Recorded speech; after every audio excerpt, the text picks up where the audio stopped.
Apparition, un podcast du Média Club présenté par Alexandre Michelin.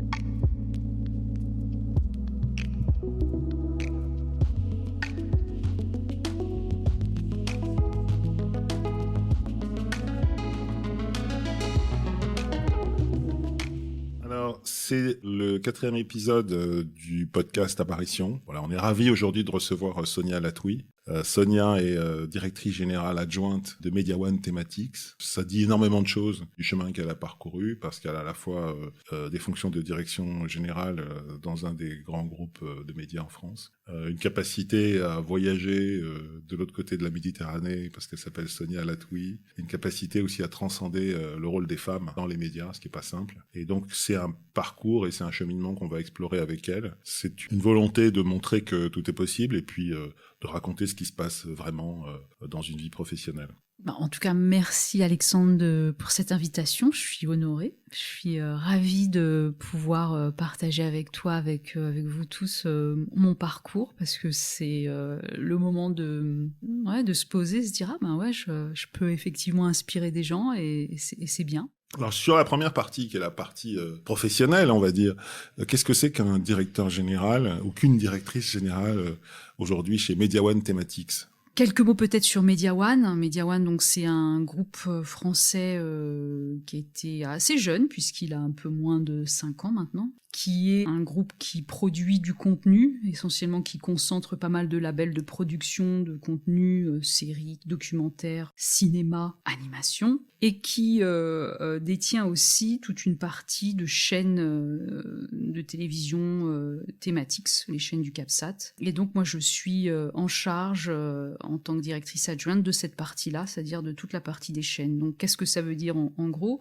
Je m'occupe donc de l'édition, de la programmation et des acquisitions des contenus pour l'édition de ces chaînes.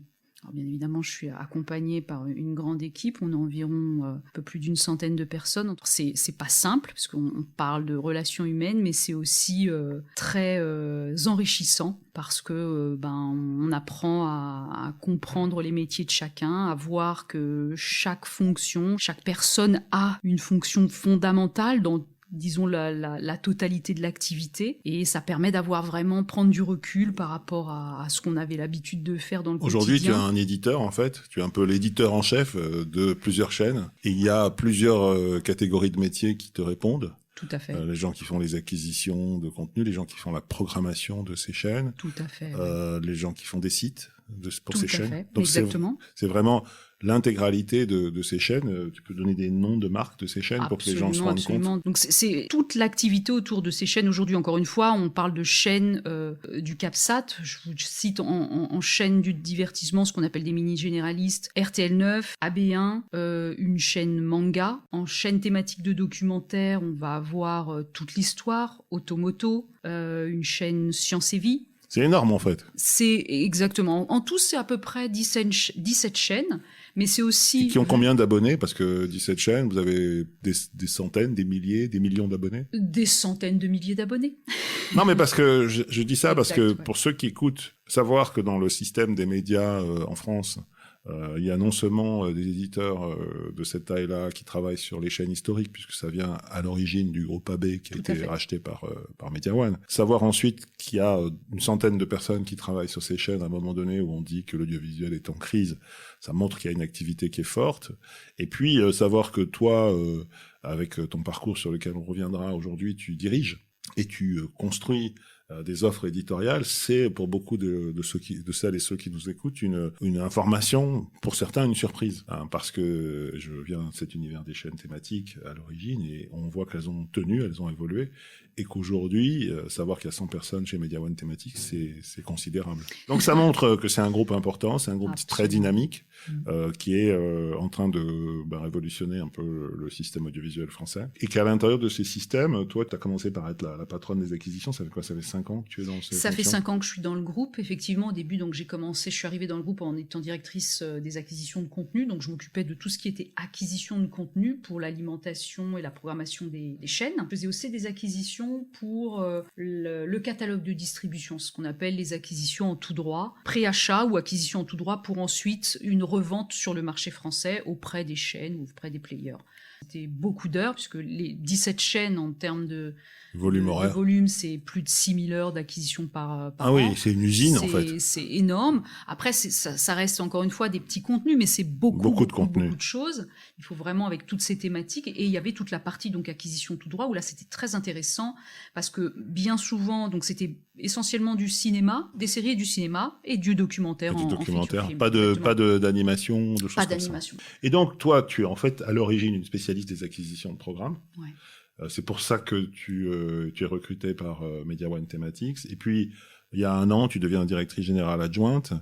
Qu'est-ce que ça a changé pour toi en tant que personne? Tu t'es mise à gérer 100 personnes d'un coup, comme ça? Exactement. Écoute, c'est un grand changement. C'est une superbe opportunité. Donc, merci Pierre-Antoine. Voilà, reconnaissance absolue, Richard, gratitude. Richard Marocco, Pierre-Antoine Capton. Pierre-Antoine, Delphine Cazot, enfin toutes ces personnes qui m'ont donné l'opportunité. Et ça, c'est pas anodin. Et pour ça, il faut quand même être, je pense, longtemps reconnaissant.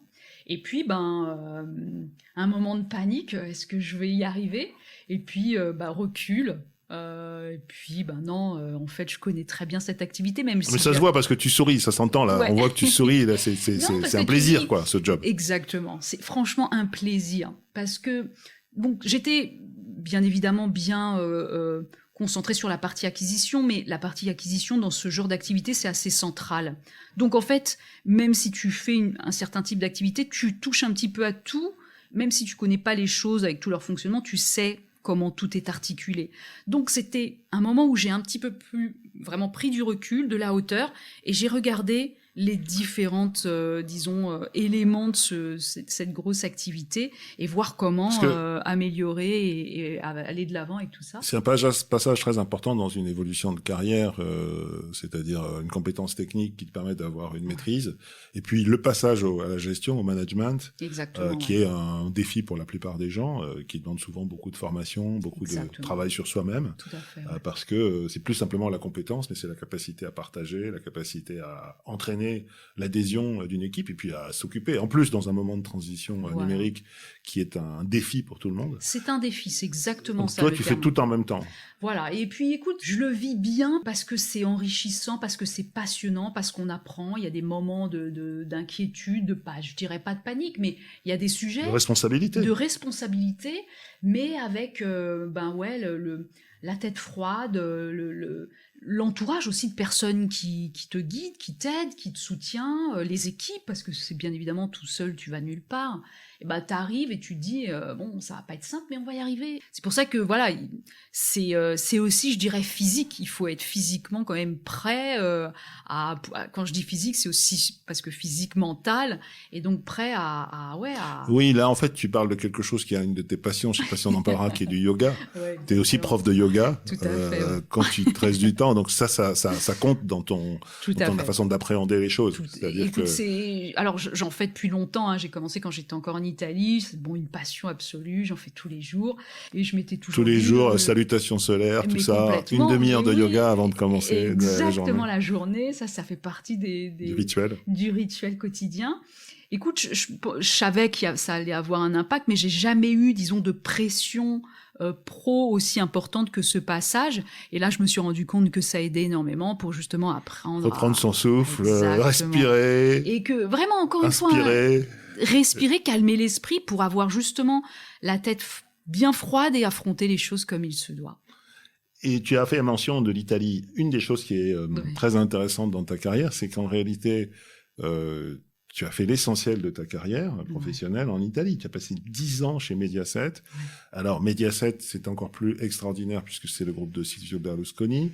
Comment c'est possible d'arriver en Italie, de passer 10 ans à Milan, dans un des groupes les plus, à la fois brillants, durs, du monde Ouais. dans des fonctions d'acquisition et Ouais. de s'en sortir en étant française. Exactement. Écoute, ça c'est un peu bon. On arrive dans la partie de mon histoire de vie, mais moi j'essaie de comprendre qu'a été le déclic justement en préparant disons en mettant un petit peu les idées de l'ordre dans les idées en vue de ce podcast. Qu'est-ce qui a été le déclic qui m'a fait partir en Italie? En fait, j'étais encore genre je suis née, j'ai grandi à Paris, etc. Et je faisais des études à Paris. Je suivais un module de histoire du cinéma italien à Sancier tous les mardis soirs. Et en fait, il y avait une projection de films historiques italiens. Donc c'est Marcello Mastroianni finalement qui t'a donné envie d'aller en Italie. Mais c'est justement lui, mais après je te raconterai une anecdote autour de lui, tu verras.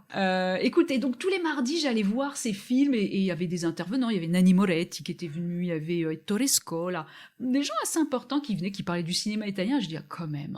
Et pendant plus de 6 mois, tous les mardis soirs, je me regardais un film italien, je dis, j'aimerais bien quand même faire un tour dans ce pays-là. Et puis après, j'ai continué. Mais tu parlais l'italien déjà ou tu as appris? Non, pas du tout. Donc je m'étais dit, écoute, je vais voir. Et puis j'ai laissé ça de côté. Et puis voilà, j'ai terminé mes études. Et puis j'ai rencontré, je t'en avais déjà parlé, une personne qui m'a fait découvrir les techniques de restauration de tableaux, parce que je suis passionnée d'histoire de l'art au-delà de mon parcours pro, et je me dis non, c'est une passion, il faut que j'essaie de voir ce que je peux faire, et donc je décide de partir à Rome pour entrer dans une école de restauration de tableaux, l'Istituto Centrale di Restauro, qui se trouve à Trastevere, à Rome. Donc j'y vais, je prépare ce concours pendant 1 an, je prends des cours de dessin, des cours d'histoire de l'art, des cours de technique de restauration de tableaux, etc. Je bosse vraiment pendant 1 an, je fréquente le milieu de la restauration, et puis j'arrive le jour du concours, et là je vois que ça allait être un peu compliqué. Les gens là-bas me disaient, ouais, tu sais, pour entrer dans cette école, sur 1000 personnes, ils en prennent 10, c'est assez compliqué, il faut ce qu'on appelle la raccomandazione. Je dis, mais non, piston, quoi, le piston, exactement. Et non, je dis, non, mais moi, je veux y aller, je vais essayer tranquille, je vais vraiment bien me préparer. Et j'arrive le jour du concours et je comprends bien que tout était joué. Et je passe pas. Mais je suis à Milan, mais je suis en Italie. Je suis à Rome. Et je me dis, alors est-ce que je tente une deuxième fois? J'étais un petit peu refroidie. On m'avait dit, tu sais, le monde de la restauration, c'est pas facile. Et j'avais fréquenté des gens, ils me disaient, tu sais, c'est très, très compliqué. Il y a une espèce de maestro, et puis après, t'as que des gens qui sont jamais mis en lumière, là, en fait, payant le spire. Et donc là, je me dis, tu as rencontré l'Italie telle qu'elle est, avec ses réseaux, ses familles. Exactement. Et t'étais au cœur, c'était plus le cinéma, là. Exactement. Et là, c'est la vraie vie, c'est Rome. Et tu dis, écoute, c'est pas grave, je vais rester quand même quelques mois si je trouve un job dans un musée ou dans une galerie, parce que j'étais vraiment art. Je me suis dit, Rome, quand même, le centre, l'Italie, le centre mondial des œuvres d'art, des antiquités, je veux bien trouver quelque chose. Non. Et donc c'est la télé en fait qui te permet de rester là-bas. Exactement. Et puis alors ce qui a été un de mes grands atouts tout au long de mon parcours avant, même ça a été la connaissance des langues. J'aime beaucoup les langues, je parle pas mal de langues. 5 langues en tout. Ça a toujours joué en ma faveur, c'est-à-dire que en Italie, à l'époque où j'y étais, il y avait un gros souci, les gens ne parlaient pas l'anglais correctement. Et donc, toutes les boîtes qui arrivaient, américaines ou etc., avaient vraiment des problèmes à trouver des gens avec qui communiquer directement. Donc, je postule pour un poste d'acquisition clerk, un truc vraiment manager. Exactement. Donc au début c'était vraiment acquisition clerk, où je devais suivre tout ce qui était suivi international d'acquisition, mais là on parlait d'achat de biens de consommation. Et je postule et je rentre. C'était une société américaine qui était basée à Tampa, en Floride. Tampa Bay, en Floride. Exactement. Société qui s'appelle Home Shopping Network, donc téléachat. Et je me dis, écoute, j'ai besoin de bosser, je vais me faire une petite expérience et puis je vais voir ce qu'il en est. On m'envoie 6 mois à Tampa pour me former, donc toujours là, autour des acquisitions avec gestion d'un budget, objectifs, stock, etc. Là, c'est vraiment la technique à l'américaine. Exactement. La maîtrise technique d'une fonction. Exactement, du business. Ensuite, cette boîte décide de s'implanter en Europe. avec un siège à Munich. Je vis 6 mois à Munich. Ta famille, était toujours en Italie? Je suis toujours basée en Italie, donc je fais des allées-venues. Ensuite, Floride, c'est cool. Et après, Munich, c'est aussi cool. Munich. C'est sympa, Munich. C'est moins glamour que la Floride. Mais bon, après, Tampa, c'est un peu... Bling bling. Ouais, un peu. C'est pas le meilleur des États-Unis. La Floride en général. Mais bref, ma vie perso.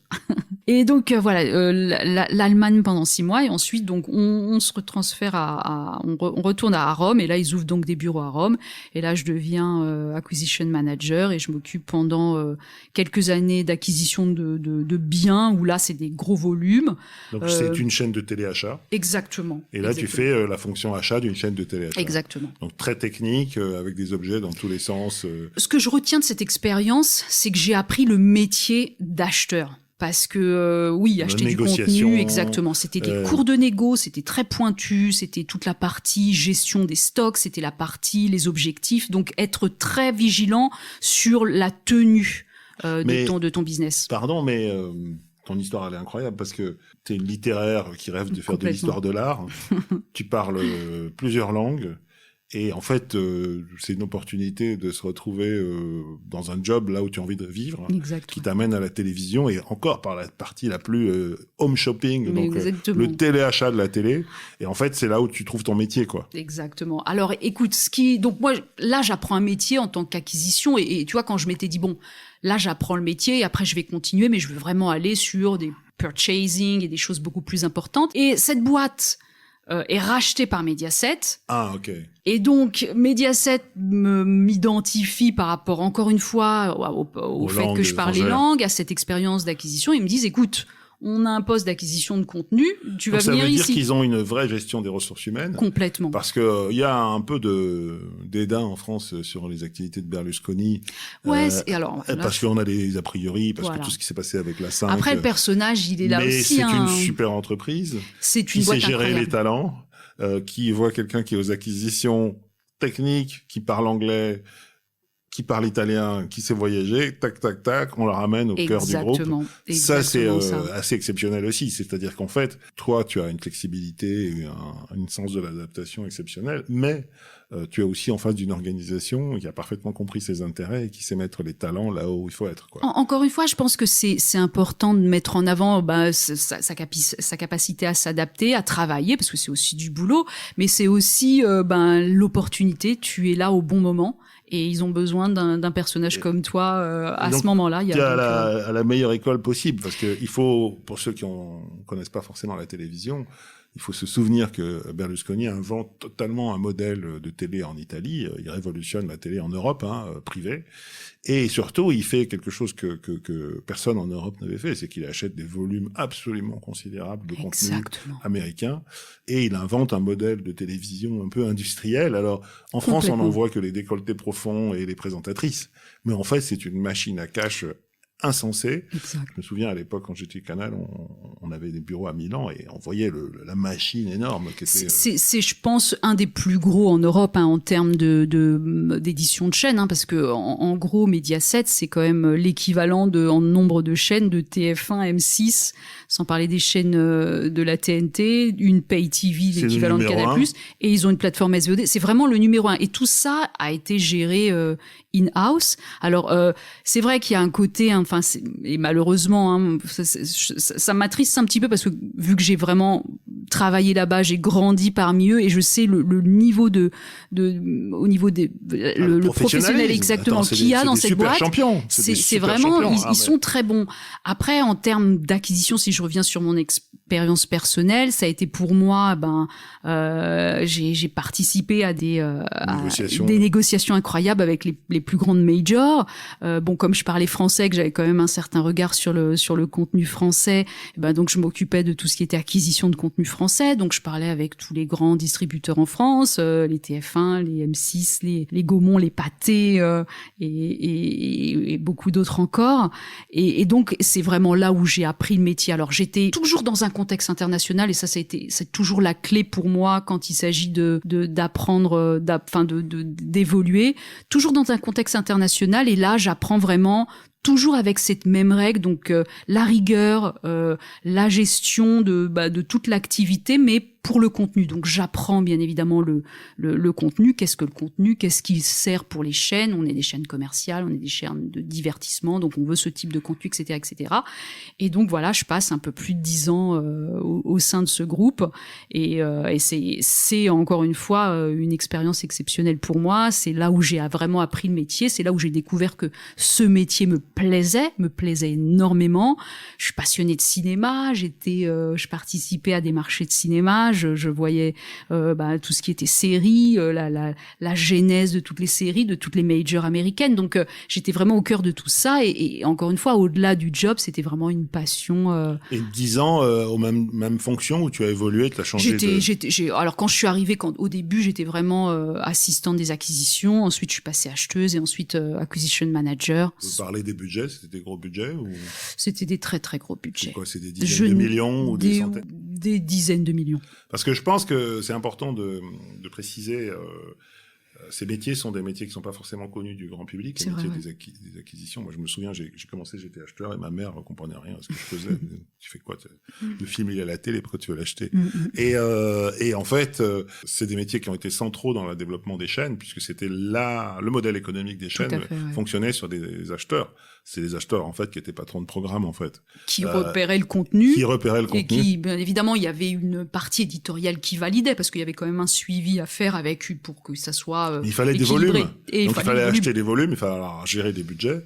Et puis ensuite, il fallait rentrer dans négo avec des Américains qui n'étaient pas des tendres, ou des Japonais qui avaient d'autres choses. Enfin, chacun avait son genre, voilà. Et qui pour lesquels on était des vaches à lait, ça faisait partie de leurs objectifs. Donc, ils ne regardaient pas tendrement. Hein. C'était, absolument pas. Donc il y avait des luttes même dans chacun des pays. Donc toi, en fait, t'es formé à la dure, je dirais, hein, c'est pour ça que je le dis. Complètement. Dans le système Berlusconi qui est pas tendre, à gérer ce qui est un des business centraux du modèle. Puisque de l'autre côté il y a la pub. En Exactement. Le modèle c'est la pub. Et c'était qui c'est qui a mis des programmes dans ma pub, avait dit des lieutenants de Berlusconi. Parce que le reste ils s'en foutaient. Et c'est vrai que c'est la meilleure école de la télévision commerciale en Europe, avec tous les excès. Et toi, à ce moment-là, t'imagines un jour partir dans un groupe français où c'est une surprise, c'est un chasseur de tête qui vient te chercher? Écoute, moi j'étais très bien en Italie, je suis passionnée par l'Italie, j'avais 20 ans en Italie, j'étais très bien, j'adore ce pays, j'y retourne, même si je suis maintenant basée depuis 5 ans à Paris, j'y retourne encore, j'ai laissé une partie de mon cœur, comme je dis souvent. Et non, je rentre à Paris parce que j'ai mon petit papa qui était pas en forme, et donc que je faisais des allées-venues entre Paris et Milan, et à chaque fois que je repartais, je me suis dit c'est pas possible, et donc je décide de rentrer à Paris pour me rapprocher de mon papa.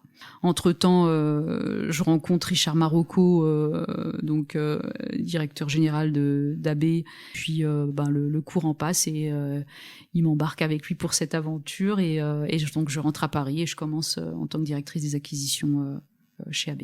Parce que, en plus, là, c'est un changement de monde. Les gens se souviennent peut-être pas forcément ce qu'était AB, mais passer de Berlusconi à AB, Berlusconi, c'est la Rolls-Royce la plus éclatante. AB, c'est un mélange de génie de Claude Berda, et puis de sens du business absolument incroyable, et toute une équipe, dont Richard, qui ont fait un travail incroyable dans un contexte super concurrentiel, parce que c'était les derniers indépendants, en fait. Exactement. Et donc toi, tu hérites de tout ça, et là, tu te retrouves chez Media One. C'est-à-dire qu'en fait, il y a vraiment un parcours profondément international, européen, mais qui te renvoie dans une aventure française. Ça doit faire, là, pour le coup, un triple choc. C'est l'ascenseur émotionnel, quoi. Écoute, quand j'arrive chez AB, alors tout le monde me disait mais t'es folle, tu vas pas aller là-bas, c'est complètement petit, tu viens de Mediaset, etc. J'ai dit écoutez, j'y vais, ça va être, si ça se passe pas bien, ça sera provisoire. Et en arrivant, il y avait déjà écho de l'arrivée de Media One. Donc je m'étais dit non, j'attends de voir parce que ça peut être quand même quelque chose d'intéressant. Écoute, les premiers mois, oui, c'est une redimension totale. Je rentre à Paris, je me retrouve pas à Paris, je me retrouve à la Plaine Saint-Denis. Oui. Et là, c'était dur. Et donc, heureusement, les équipes étaient super, Richard était super. Et puis après, Media One arrive. Donc, je reprends et puis je retrouve un petit peu cette dimension groupe que moi j'aime beaucoup. J'aime bien me sentir avec des process, avec avec oui, j'aime du reporting, enfin, comme à l'américaine, comme j'ai appris. Exactement. Et donc, moi, c'est ce que je recherchais. Et non, et surtout, ce que j'aime bien, c'est la vision, quoi. T'es dans un groupe qui a une vision, un groupe avec des valeurs, un groupe qui fait des choses, des belles choses que tu peux voir, auxquelles t'y crois. Et voilà. Et moi, j'ai besoin de me sentir un petit peu partie de ce genre de valeurs et d'énergie, et c'est super. Donc en fait, c'est comme s'il y avait une certaine continuité. En fait, tu commences par le cinéma italien et à la Sorbonne ou à Sancier, et puis tu vas en Italie parce que c'est cette culture qui t'intéresse et tu apprends un métier. Ouais. Et aujourd'hui, c'est ce métier qui te ramène en France, en tout cas dans une dimension. Ouais. Comment tu vois justement l'évolution de la télé? Tu as fait plusieurs fois allusion, cette histoire de plateforme, en tout cas cette transformation digitale. On est tous conscients qu'aujourd'hui, encore une fois, la façon de consommer le contenu est en train de changer littéralement. On avait l'habitude de se mettre devant nos télés et on était abreuvé de contenu. Aujourd'hui, on va choisir ce qu'on veut regarder. Donc les chaînes classiques, je pense que ça va être... Alors les chaînes traditionnelles, Free, les grosses chaînes, je pense qu'elles ont encore quand même beaucoup de raisons et un futur devant elles. Mais bon, tout ce qui est petite chaîne de compléments, là il y a des questions à se poser. Il faut pas se voiler la face. Après, ça veut pas dire que il y aura plus rien. Au contraire. C'est juste une façon de présenter les offres en se spécialisant. Je sais pas encore, parce qu'on est encore justement en pleine réflexion. On réfléchit à ça tous les jours, on lance des nouvelles choses, on voit comment ça marche, on revient en arrière, on va de l'avant. Ce qu'il faut, c'est être actif et être présent et surtout observer. Et c'est ce qu'on se disait avec mon collègue et partenaire, comme on s'appelle, Vincent Grimbaum, qui est le DG de Media One Thematics, avec qui on se dit, ce qu'il faut, c'est être agile, être léger et bien observer le marché et puis savoir prendre au vol l'opportunité, s'adapter et voir jusqu'où toute cette aventure nous portera. Mais encore une fois, oui, la façon de consommer le contenu va changer, mais à partir du moment où on produit du contenu, à partir du moment où on sait acheter le contenu, à partir du moment où on sait programmer du contenu, il y aura toujours des activités parce que ces plateformes, oui, elles arrivent, les Disney+, les Paramount+, les HBO Max, ils ont tous des noms comme ça. Elles vont avoir besoin de personnes pour mettre en place tout ça. Max et les Media Exactement, One, les Media One Plus demain, pourquoi pas. Ils vont toujours avoir besoin de personnes qui vont être capables d'aller déceler le contenu, c'est pas des de le mettre en algorithmes forme. qui vont faire ce job-là. L'acquisition, non.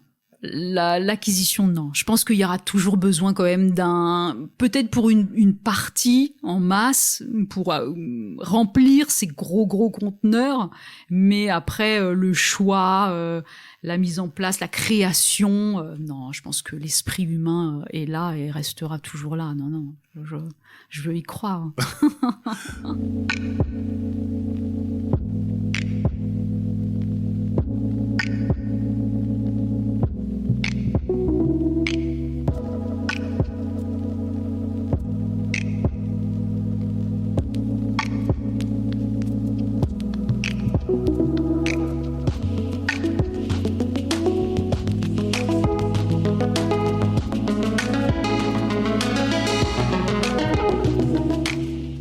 Donc je pense que c'est intéressant ce parcours professionnel parce que ça témoigne à la fois de ta curiosité naturelle, quoi, parler plein de langues, de ton audace parce que tu pars toute seule en Italie comme ça sur une passion pour l'art, et puis le fait que tu as pris des tournants pas faciles à la fois humainement et professionnellement, puisque finalement tu as changé facilement 2, 3 fois ou 4 fois de société, tu as travailler en étant tout le temps ascensionnel, parce que tu commences toujours clerc et puis tu termines manager, voire plus.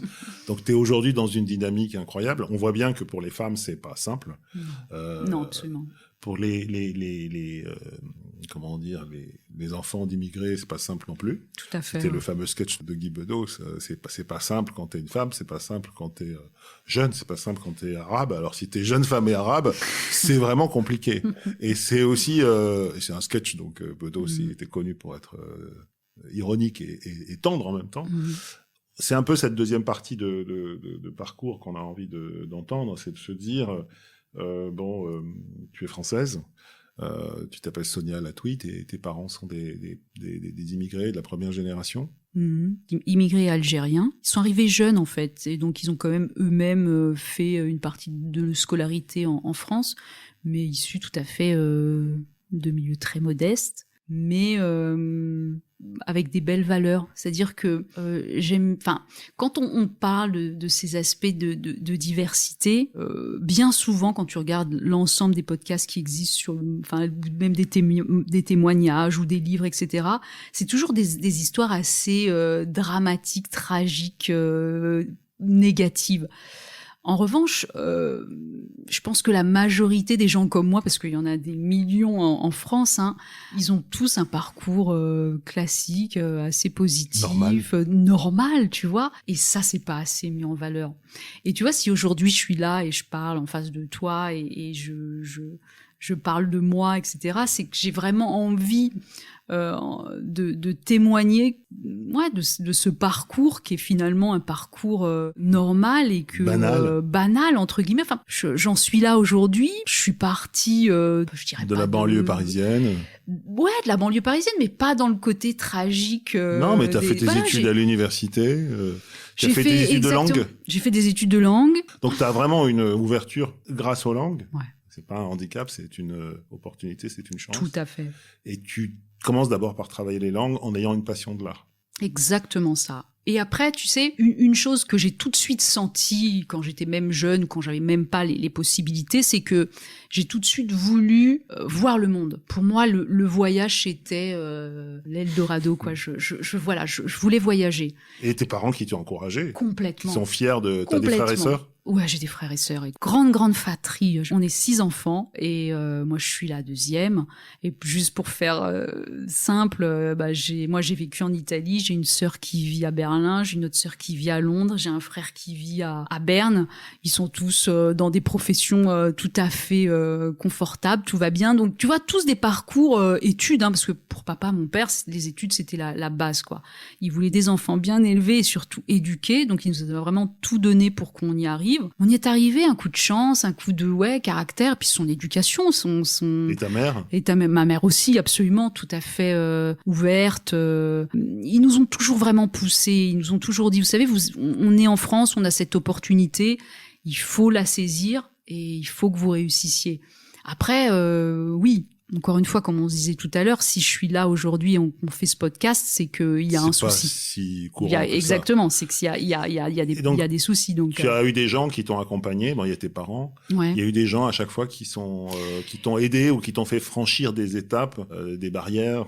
Écoute, les rencontres, ça peut être des profs, ça peut être des amis, ça peut être... Il y a un prof que tu voudrais remercier aujourd'hui?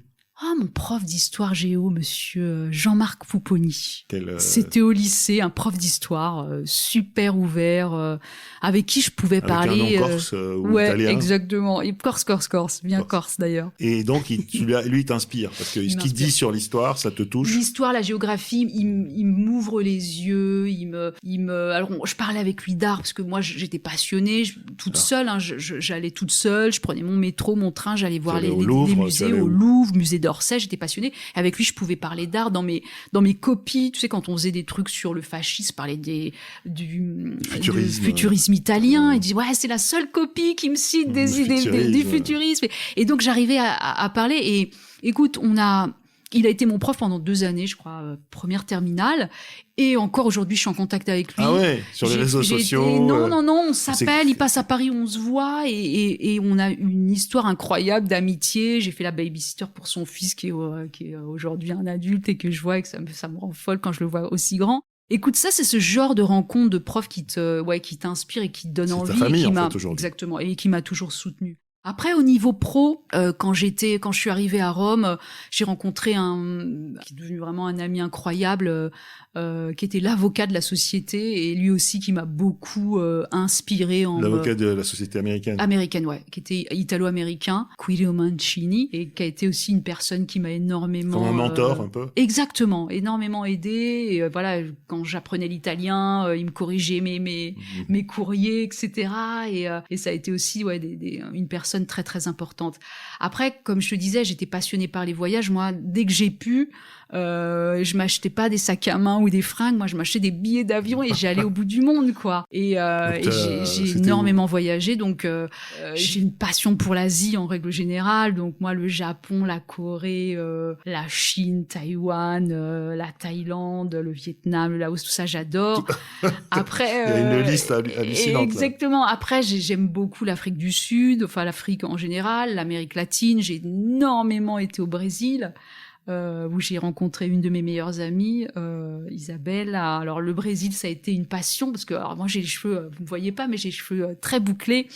Et j'ai toujours eu une forme de complexe par rapport à mes cheveux. Et le Brésil, ça m'a complètement libérée. Et je me suis dit, mais pourquoi ? Alors que pour moi, la beauté, c'était les cheveux raides, lisses, etc. Et en revanche, là, je me suis dit, mais oui, il faut que je m'accepte comme je suis. Et je suis restée 1 mois et demi au Brésil. Et j'y suis allée après pendant 5 ans, à chaque fois que j'avais des vacances. Où ça, au Brésil ?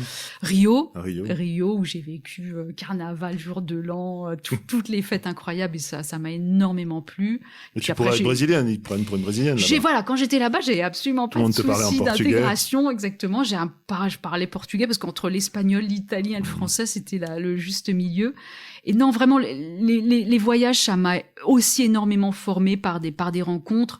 Un voyage aussi qui a été super important, c'était en Argentine, où là, je suis partie toute seule, parce que je devais partir avec une amie. Au dernier moment, elle m'a lâchée. Je fais, c'est pas grave, je pars toute seule. Et puis, au moment de prendre l'avion, je sors de chez moi avec ma valise. Je fais, ah ouais, là, tu vas en Argentine quand même. Et je pars. Et en fait, voyager seule, c'est le seul moment où tu rencontres des millions de personnes. Obligé.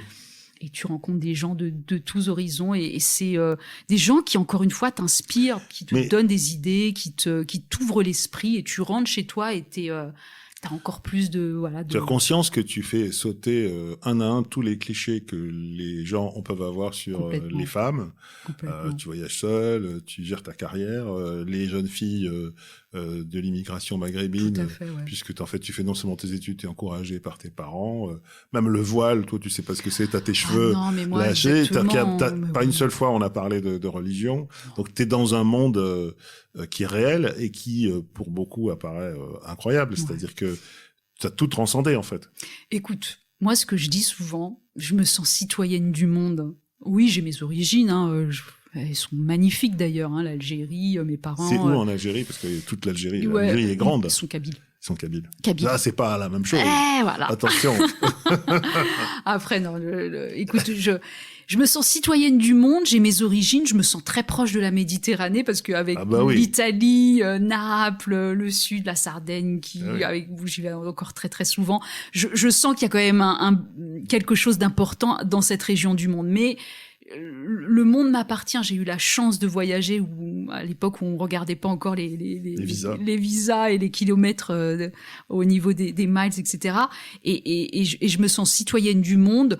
La religion, moi, c'est la spiritualité. J'ai pas de religion. Je crois en l'homme, je crois en la vie. Et puis tu pratiques j'ai pas la besoin méditation, peut-être, le yoga. Complètement. Donc, tu vois, je suis vraiment au-delà de tout ça. Après, la communauté, parce que attention, la communauté c'est quand même important. Il y a les regards. Enfin, pas la Oumma, pas la. Non. Je parle de la communauté maghrébine ici en France. C'est quand même aussi un sujet. On est jugé, comment ça se fait, t'es pas marié, plein de trucs comme ça. Et ça pèse un peu.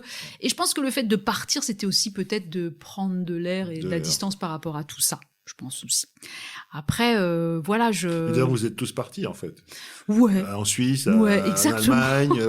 Après, on revient, on repart, mais on est tous, voilà, on sentait bien. Toujours français, avec une culture française et une ouverture mondiale, quoi. Et je crois que le fait, justement, d'aller à l'étranger, ça fait rejaillir en nous notre françaisité, je sais pas comment on peut dire, notre francité. Écoute, on se sent très français avec nos origines, mais on se sent très français. On est. Mais est-ce que tu aurais pu faire cette carrière si tu étais resté en France ? Oh, je pense pas. Je pense pas, parce que j'aurais pas eu cette ouverture d'esprit. Je pense que je me serais fait happer par justement le regard de la communauté. Je pense que j'aurais eu des influences, des rencontres qui m'auraient peut-être pas... T'as jamais été discriminée finalement à l'international ? Jamais.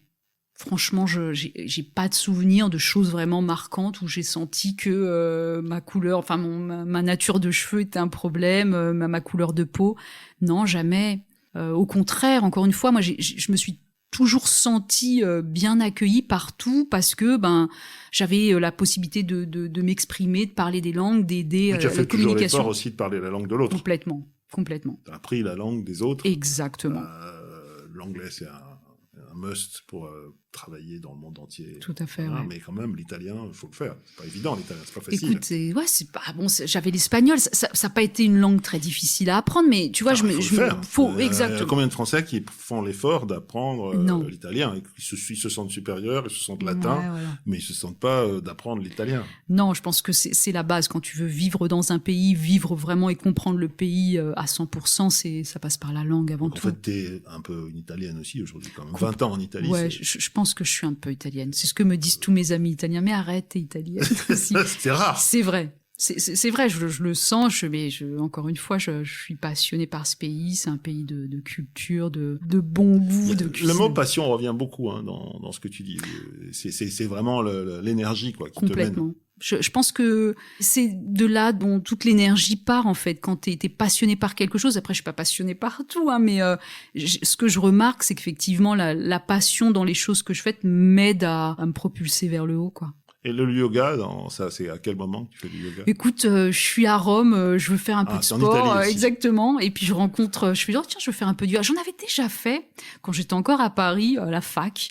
Il y avait un espèce d'atelier de yoga et là j'avais fait quelques cours. Je dis c'est pas mal. Puis après j'avais laissé tomber. Puis à Rome, je veux faire un peu de sport. Je tombe sur ce club à Rome et puis je rencontre ce prof qui me disait écoute, t'es plutôt pas mal. Je commence un teacher training. Est-ce que ça t'intéresse? Je fais oh oui, pourquoi pas. Et là, je découvre un monde, une passion, et je fais 3 ans de formation, et je deviens prof de yoga. 3 ans de formation, ça veut dire que tu passes des degrés, Voilà, exactement.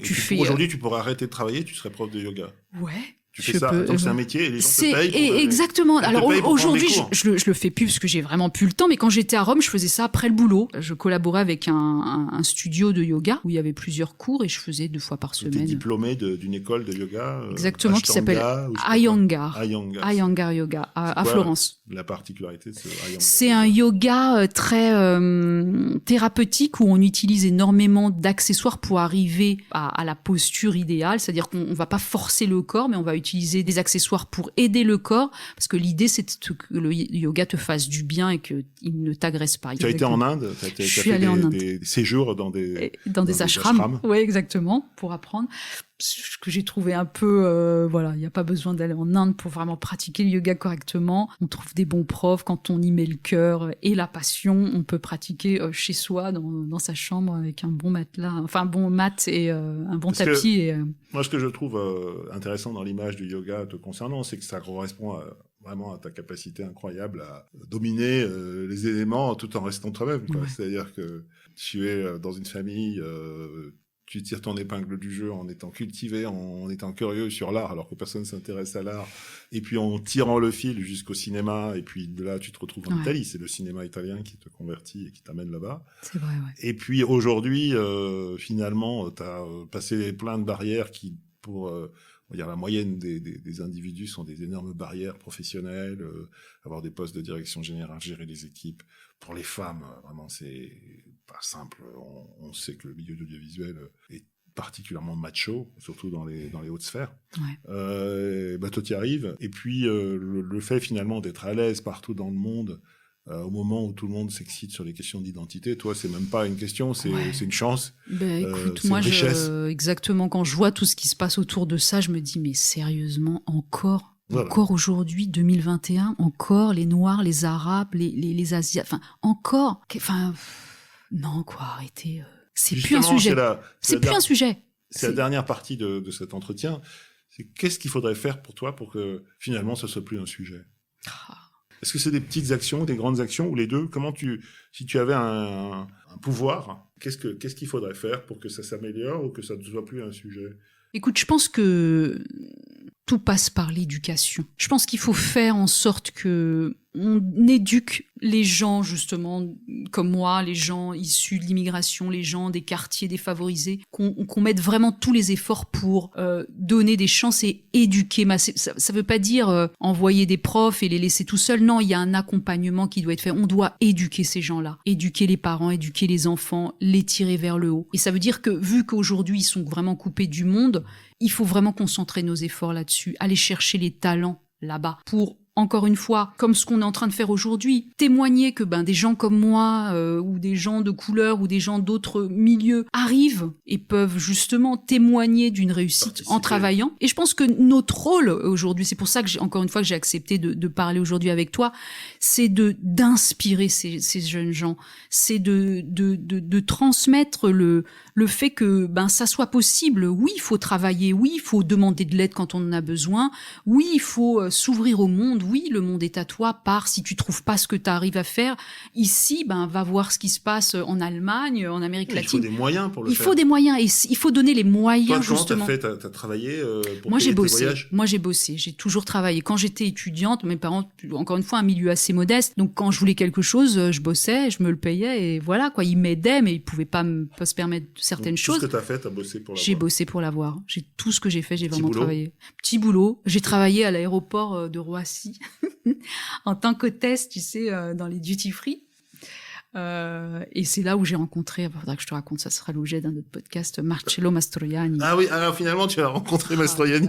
Écoute, une histoire de fou, rapidement. À Roissy. Alors je bossais samedi, dimanche, mercredi, 3 jours par semaine. Part-time, alors part-time, ça veut dire 6h30 du matin. Donc, premier RERB, moi j'habitais à côté de Denfert-Rochereau. Donc, premier RERB qui traversait tout Paris. Je marchais sous la neige, etc. Donc, c'était assez dur, mais je tenais bon. Et un jour, c'était un dimanche après-midi, j'étais dans ma boutique, je faisais bonjour, vous avez des promotions sur la nanana. Bon, c'était super. Du parfum. Ouais, du parfum. Et c'était une boutique multi, il y avait plusieurs trucs. Et je vois, alors j'étais dans mon trip cinéma italien. Tous les mardis, je voyais des films italiens. Et j'étais dans la période Marcello Mastroianni, Una giornata particolare. Bref. Et je vois un homme rentrer, je fais mais c'est qui? Parce qu'il y a pas mal d'acteurs qui passent. Je sais qui cet acteur et tout. Puis je regarde parce que assez vieux, un Loden vert, petite casquette, et il prend 2 cartouches de cigarettes MSC et il va à la caisse. Et tu sais, je m'approche et je vois sa carte d'embarquement et je vois Mastroianni Marcello. Et là, je fais je le regarde, je fais non mais Monsieur Mastroianni, il parlait parfaitement français parce qu'il vivait à Paris. Et exactement. Et je le vois et je dis non mais Marcello Mastroianni. Alors je lui explique je suis un cours de cinéma italien, je vois vos films tous les mardis soirs, j'ai vu ce film-là, mais c'est super. Il était vachement étonné, puis il me dit ah bon, vous regardez encore ce genre de film à la fac et tout? Oui, etc. Et puis on commence à discuter. Bon au revoir, et il s'en va. Et donc, moi, j'appelle mes copines, j'ai vu Marcello Mastroianni, c'est top, etc. J'étais ravie, contente. Alors là, je suis encore plus passionnée par l'Italie. Et alors, le truc de fou, c'est quelques mois après, même chose, dimanche après-midi, j'étais dans ma petite boutique, il y avait du monde, je parlais avec un client, et cette collègue qui m'appelle, Sonia, il y a un petit vieux, là, qui te demande, je sais pas ce qu'il veut, etc. Et je tourne ma tête et je vois Marcello Mastroianni en dehors de la boutique qui me salue comme ça. Et je laisse tout. Exactement. Je vais le voir. Je fais non, mais je passais, je vous ai vu, je voulais juste vous saluer, je voulais juste savoir si vous continuez à voir des films, etc. Je fais non, mais Monsieur Mastroianni, vous pouvez pas savoir, je suis ravie. Et à l'époque, il n'y avait pas de téléphone, sinon tu aurais fait un selfie. Non, exactement, rien du tout, pas d'autographe, je pense pas à ça, je le vois, je suis tellement aux anges. Et je lui dis attendez, je vais vous accompagner à votre porte d'embarquement. Et je l'accompagne à sa porte d'embarquement. Je vais pas vous demander d'autographe, mais je vais vous demander une seule chose. Dans un film que j'adore, vous prononcez une phrase qui m'a fait rêver. Est-ce que vous pouvez me la répéter maintenant? Et donc, Terminal 2B, devant la porte 19, je sais plus. Marcello qui me dit qualunque sia la vita vale la pena di essere vissuta, c'è sempre un papagalletto che viene a ricordartelo. En français, ça veut dire quoi qu'il arrive, la vie vaut la peine d'être vécue. Il y a toujours un petit oiseau qui viendra te le rappeler.